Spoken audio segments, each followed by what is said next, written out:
There we go. Thank you. Okay. Good evening, everybody. Listen, Jaslyn Denise Tanner, what's her new last name? Brown is still on maternity leave, and we are doing, um, working with Lexi and Jazz to get out this message for this week. And this week's lesson is taken from week 18. And the title is so intimidating. It's called Husband. Wow. Of all of the names that you would have heard praying the names of God, that one of them becomes husband. And the lesson is being taken out of Hosea's second chapter. And the name is simply Ish, Ish. And Ish is the Hebrew word for husband.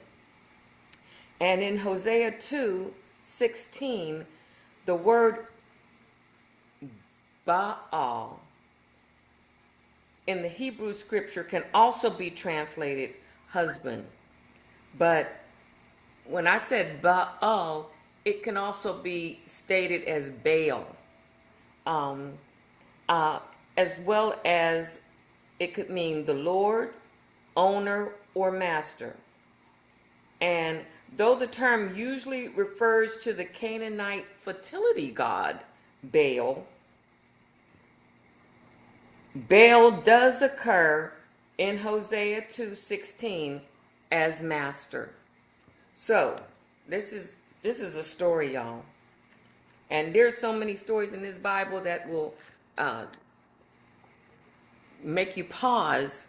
This one in particular, you're pausing because the Lord has asked Hosea, who is the first of the minor prophets, to marry. He's telling him to marry this prostitute.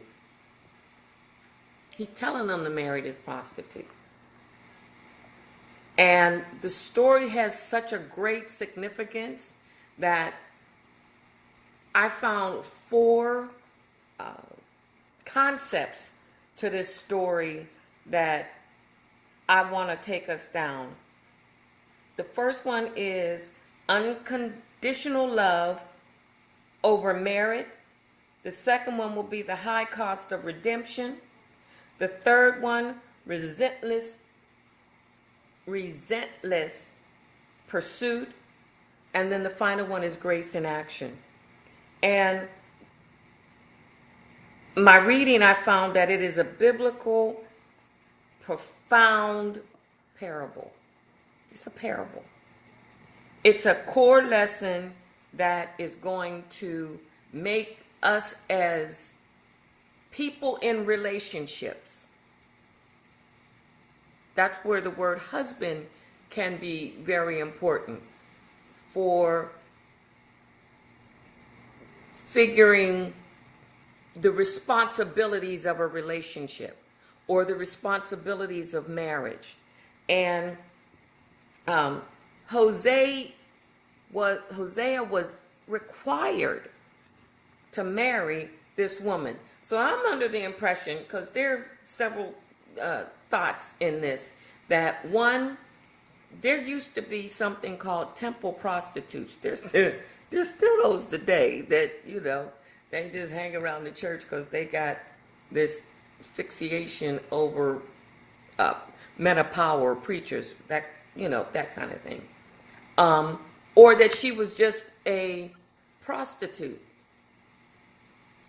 Well, I looked for the answer to the question as to, was she a prostitute before she married him, or did she become a prostitute after she married him? But the idea is in this lesson on what he instructed him to do. She was already doing what she was doing out there in the streets. And evidently, he knew her. So he decided that he wanted to marry this hoe. That's what he decided. After God said, okay, you can marry her. But look at what God is doing. God is showing us what Israel, what he was feeling like Israel was doing by giving this minor prophet the ability to marry this prostitute. So now everybody in town knows she a hoe. Everybody know who she is, what she been doing, what she ain't been doing. Everybody knows that. So he goes and marries her, and he's the preacher. Listen, y'all. And he's the preacher. But God did that so he could show the people how he was feeling about what they were, his jealousies, what they were doing to him, what he was feeling like was going on.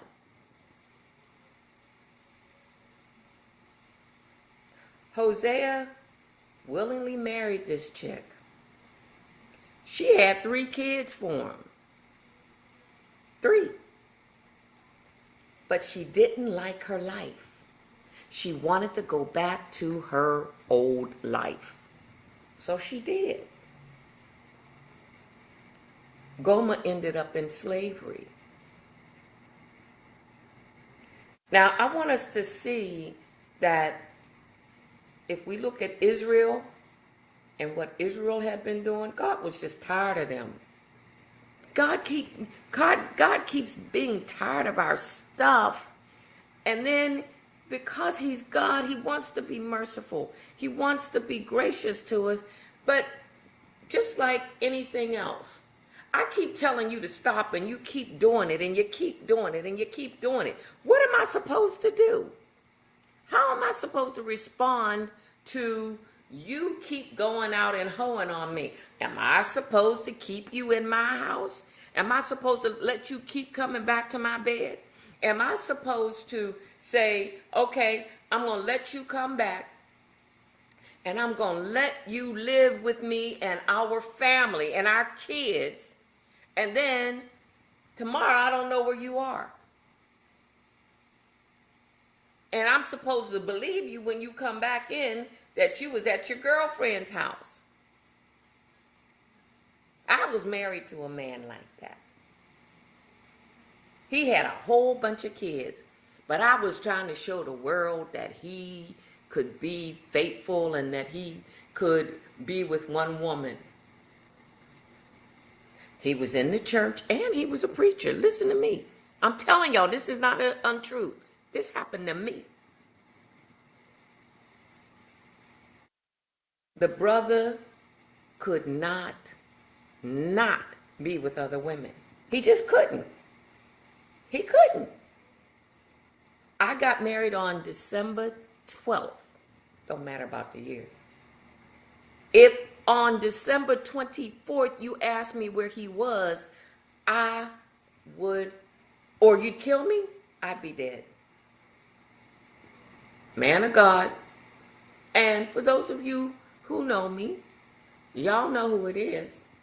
And the story is not untold because we were all in the church together. So everybody knows who I'm with and who he with, and he with her, and she's looking at me like I'm... Look at the story. This is what God is saying that is happening to him. You keep doing whatever it is you're doing, and I'm supposed to just keep on being God in your life. I'm not supposed to be jealous. I'm the husband, Ish. Ish is not supposed to be jealous. Ish is not supposed to be upset about the fact that you keep hoeing on me, that you keep going out there in the streets. And what am I supposed to do? I got to do something. What was God supposed to do in this scenario? He was showing unconditional love to the Israelites all through them deciding they wanted to go back to Egypt, deciding that they wanted to, that they didn't have enough to eat, so I want something else to eat. And then they wanted to build the calf, and then they wanted to stone Moses. All of these things. And God at one point said, look, I'm not even going to do this no more with y'all. And Moses said, please, if you don't go out, I can't go if you don't go with me. So then he says, okay, he said, well, Lord, can I just see you? Can I just see you? He said, no, you can't see me because you won't be able to stand it if you saw me. So what I'm gonna do a no-look pass. I'm gonna hide you in the cleft of this rock, and I'm gonna pass by so all you get to do is see the back of me. But I am going to be with you. I will go with you. Well, here we are again in another situation where we can't make up our mind that we trust God. We can't make up our mind that God is God and there above him there is no other. Because prostitution is prostitution, whether you prostituting your money with buying all of this stuff that you buying and ain't got no business buying it and ain't got no need for it, whether you with this man or this woman that will or won't do, that you out here just hanging out with because that's what you like. God's unconditional love said, I need to show you. My mother used to say that. I can show you better than I can tell you. So God was showing them through the man of God. Remember who God is. Above him there is no other. So for visual effect, he gets Hosea to marry Gomer. And Hosea loves Gomer. Gomer, I think, loves Hosea. But in the meantime, here we go in this story. On that day, she will call me. This is 216 on page 97. On that day, she will call me her ish, her husband, declares Yahweh. She will no longer call me her master. Well, on page 98,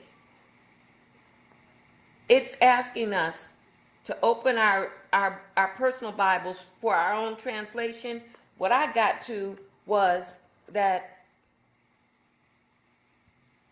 his love for her wasn't based on desire.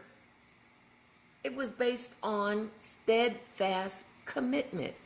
He was committed to her because he married her. God's commitment to us is that I will never leave you nor forsake you. So he had a commitment to his wife. And that's a mirror of God's grace toward us. His commitment. He's committed. You in, I'm in. I'm your ride or die, says the Lord. And when God don't love us just because of our perfection, it's because of who he is. It's because of his character. So that's the section I had for unconditional love over merit. Now, as you read into the story, Gomer went back out. She couldn't stand it. She couldn't stand being married, for whatever the reason was. She still needed to go back to her hoeing life. You know, sometimes once we've committed ourselves to being women and of God, there was something, your sin or whatever your condition your life was in is not the same as mine. I like to go clubbing. I did. My husband is a minister. And I said to him, when he told me he was called to preach, because he told me he didn't say he was called to preach until after he had started preaching. Or no, until after we had gotten married. And I was like, well, am I still going to be able to dance on the tables at the club if I want to? My husband told me, that's on you. I'm going to still love you, get it? I'm going to still love you anyhow. But if this person was a drinker, if this person was addicted to any kind of substances, Are you still going to love him? Are you still going to love me? Are you still going to, God's going to love you through it all until he throws up his hands at you. That this is where he was now with Gomer and Hosea in this scenario. I need y'all to, I can show you better than I can tell you, so I'm going to put Hosea in this situation so that you can see his life played out for what you're doing to me. I'm jealous that you out here doing whatever you doing, whatever your sin is, whatever your violation is that you've committed to stop doing so that you can go in this direction. And then you're wondering why next thing you know happens to Gomer is she gets enslaved. You want to be a hoe? We're going to make you a hoe. You're going to be out and you're going to hoe anytime we say bring your whole self in here. They put her in slavery. So this is the high cost. This is to restore Gomer. Hosea had to pay a price to buy her out of slavery. He had to buy her. His wife. I got to get you out of trouble. Am I getting you out of trouble or am I putting me back into trouble? Am I getting ready to take out a loan on my house to get rid of you? What am I getting ready to do to bring you back into my life? What does God have to do then to bring you back into his life? Is God your ish? Or is this your ish? Which of these scenarios are you ishing with? Lesson reads from 2. When Yahweh first spoke to Hosea, Yahweh told him, marry a prostitute and have children with that prostitute. 3 of them. Don't say that, but she had 3. The people in this land have acted like prostitutes and abandoned Yahweh. She said, I'll chase after my lover. She was chasing after whatever was keeping her. In this instance, she was a nymphomaniac. They will give me food and water, wool and linen, oil and wine. They wasn't giving her no money. They was giving her food and water, wool and linen, olive oil and wine. That's what she wanted. Now, I'm sure that Hosea being a priest, a prophet, he wasn't poor. He could have done whatever, I'm sure. But that is why I will block her way with thorn bushes and build a wall so that she can get through. So now I'm going to put up I'm going to put up all of these obstacles because you are paying more attention to the other thing than to me. And so Anita, you wondering why your day was like it was today? Maybe it was because you needed to stop doing something. I mean, you got to think about this kind of stuff, especially when you're going through and you're like, life was good, life could have been better, but something's going on. This ain't happening, this is happening, and this is happening. Here we go some more. She will run after her lovers, chasing after what I'm selling you don't need. What you've committed to no longer want because of what it does to you. For it being in your life, but you chasing that. I don't want you to have that. I am the Lord. I'm what you need. She will run after her lovers, but she won't catch them. She will search for them, but she won't find them. What you looking for? Why are you looking for that over there when I'm over here and I've been over here? You told me you wanted me to be here. But now you wondering where God is in your life. It's because you over there and not over here with God. Didn't leave you, left God. Okay. Then she will say, well, maybe I need to go back to my first husband. Maybe I need to go back over here to talk to the Lord some more. Maybe I need to go over here and see what the Lord's got to say about what I am and am not doing. Things were better. Things were better for me when I was over there than they are now. On that day, she will call she will call me Ish, talking about her husband, declares Yahweh. She will no longer call me her master. She was in slavery. So she was in slavery to the master. You slave, master? Okay. Israel, I will make you my wife forever. He said that. You're going to be my woman. You're going to be my wife. You're going to be that person. I done promised. I've been telling you that since 400 years y'all were in Egypt, and I opened up the Red Sea and said, come on, I'm bringing, and your dowry is going to be all of the gold and the silver that your neighbors gave you to go. That was your dowry. I'm going to take that with you. Then you're going to, like a fool, go and melt it all down and make it a calf. You keep throwing what I give you away. Don't you see that I'm trying to give you what I'm trying to give it to you, but I got to stop you from overwhelming yourself. So I got to do something. And who's on the Lord's side was the question that was asked after they made the calf. And the only one that said was Levi, said, I'm on the Lord's side. The earth opened up, swallowed up the rest of that madness. The point I'm making in this part is that we have options.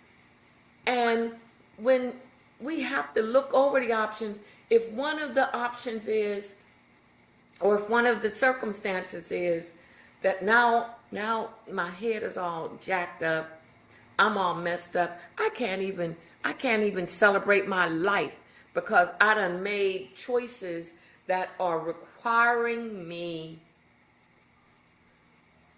to be in pain, to be in slavery. I've taken myself back to slavery. Remember, they were talking about they want to go back to Egypt. And all of these little parallel concepts, they're all here. They're all here. It is your enslavement that I like boiled peanuts. Walmart makes these boiled peanuts that are spicy. I started eating them about a year ago. I became addicted to them. I'm not kidding. I mean, I would spend, I think they're $2.97 a can. And you can only get them for me, from their warehouse or Santa Ana. You know, Santa Ana's they like spicy. So I started to break out in the weirdest place because I'm so in love with these peanuts. I go to the doctor. I was like, what is it? What is it? I stopped taking all of the medications I were taking. And today will be the second week that I've gone without taking medications. I had one can of those peanuts left, and I ate it last night. The peanuts I'm allergic to, or the seasonings that are in the peanuts. And I kind of knew it because all of that happened after I started eating them. And it's been, this month, it'll probably be a year that I went to the doctor for the first time about it. I gotta stop eating those peanuts, y'all. They're damaging me. But I keep going back to them because I like the taste. That's so wrong, Nita. and you know it's damaging you. It's damaging your relationship with your spouse because you don't want him feeling or touching on wherever the bumps are. I'm allergic to the darn nuts and I like it. That's what God is saying to me. Stop eating the nuts. Okay. That's the high cost. What are you going to do about that? And then the relentless pursuit. Gomer's actions represent humanity's tendency to wander from God and choose the peanuts. It's a worldly distraction. It's a distraction. It's doing something to me that is not meant to happen. This story illustrates that God does not abandon us when we stray. I went to the doctor. We figured it out that it was supposed to be, that it was something that I was allergic to. And he actively seeks us out. And he's saying, here's the medication that you need to take. Because I take the medicine. I deal with the medicine for the purpose of ridding myself of the rash. But as soon as the rash is gone, I was like, okay, I'm better. Maybe I won't eat the whole can. It's a big can, y'all. I eat the whole thing in one sitting. Maybe I won't eat the whole can. I'll just eat part of the can, and then I'll drink a lot of water to get it out of my system. Whatever. I haven't even taken the time to stop to read what kinds of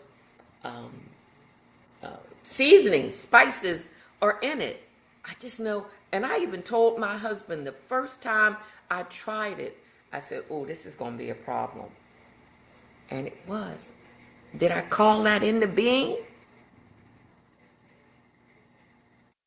And then the final piece to this is grace in action. Jose, he obeyed God. He took her back in. He bought her out of slavery.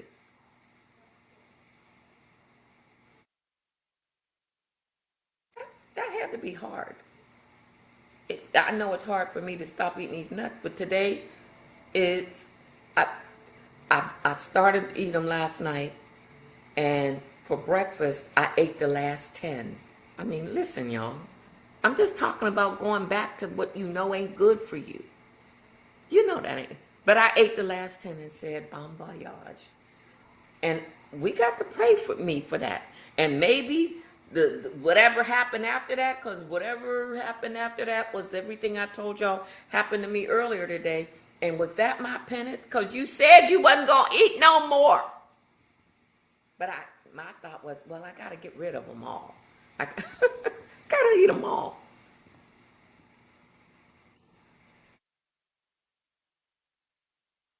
I first asked the Lord to forgive me.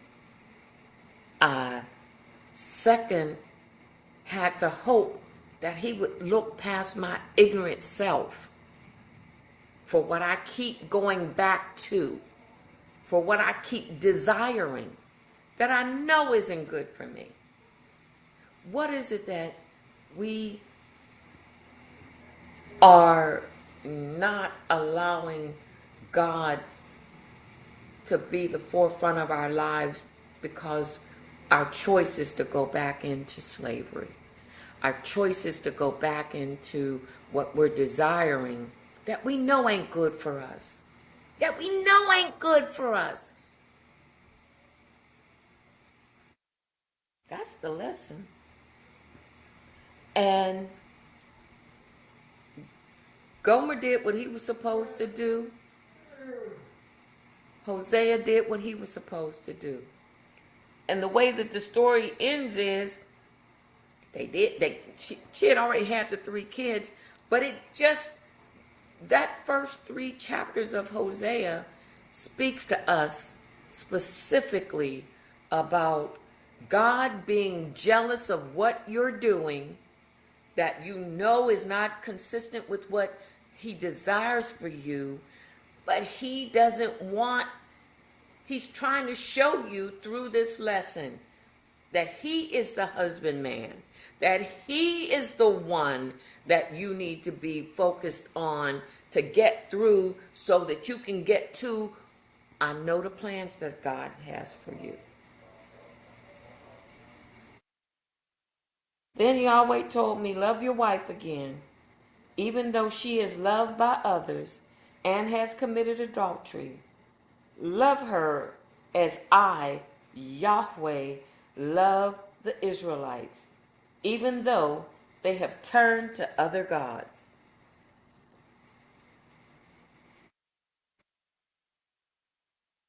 Love yourself so that you can love God. That's the lesson.